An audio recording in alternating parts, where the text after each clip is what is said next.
কোশি নদীর বাঁধ খুলে দেওয়ায় ভয়াবহ রূপ ধারণ করতে পারে মালদার মানিকচকের বন্যা পরিস্থিতি।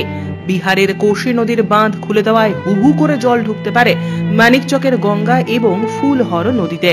সেই আশঙ্কার কথা মাথায় রেখে প্রশাসনের তরফে রবিবার লাল সতর্কতা জারি করা হলো মানিকচকের 5টি অঞ্চলে। সেই 5টি অঞ্চল হলো ভুতনির দক্ষিণ চণ্ডীপুর, উত্তর চণ্ডীপুর, হীরানন্দপুর এবং মথুরাপুর ও গোপালপুর। তাই এই সমস্ত অঞ্চলে এদিন সকাল থেকেই পুলিশ প্রশাসনের তরফে শুরু হয়েছে সচেতনতামূলক মাইকিং করে সাধারণ মানুষকে নিরাপদে আশ্রয় থাকার বার্তা দেওয়া হচ্ছে। আর এই বার্তা পেয়েই এদিন সকাল থেকে ভুতনির বিভিন্ন বন্যা কবলিত এলাকা থেকে মানুষজন সরে পড়ছেন নিরাপদ আশ্রয়ে। এ বিষয়ে বন্যা দুর্গত 2 স্থানীয় বাসিন্দা কি জানালেন শোনাবো আপনাদের। বিকেলের মধ্যে নাকি ভয়ঙ্কর একটা বন্যা হবে। তো কে বলেছে এরা? এনডিআরএফ টিম বললো আমাদের, আস্তে আস্তে নৌকায় বললো, ওই জন্য চলে যাচ্ছে। সব কিছু নিয়ে যাচ্ছেন বাড়ি থেকে? হ্যাঁ। আতঙ্কের জন্য? হ্যাঁ, 4 ফিট জল নাকি বেড়ে যাবে, ওই জন্য চলে যাচ্ছে। মুশকিল সমস্যা তো। 4 কোথায় থাকবেন? মালদা ভাড়া বাড়ি থেকে। বাড়ির সবাইকে নিয়ে যাচ্ছেন? হ্যাঁ, ফ্যামিলি ওখানে আছে, শুধু মা বাড়িতে আছে, দাদা আছে।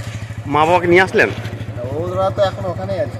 আসতে চাইছে না আসতে চাইছে না? হ্যাঁ, ওই রকম অবস্থা তো হলে তো আসতে হবে। এখান থেকে গভর্নমেন্টের তরফ থেকে কোনো গাড়ি ফাড়ি করে দেওয়া হয়েছে? আপনারা নিজেরাই চলে যাচ্ছেন? কেন? বাড়ি ঘর ছেড়ে দিলাম, জল প্রচুর। বাড়িতে 1 গলা করে জল, 1 কোমর 1 গলা, বাচ্চা কাচ্চা ডুবে যাবে ভয়ে চলে যাচ্ছেন। প্রশাসনের তরফ থেকে কোনো সাহায্য করেছে আপনাদেরকে? সাহায্য এখন তো বাড়ি বাড়ি করেনি। আপনারা ত্রাণ পেয়েছেন? আপনারা? আমরা এরকম ত্রাণ পাইনি।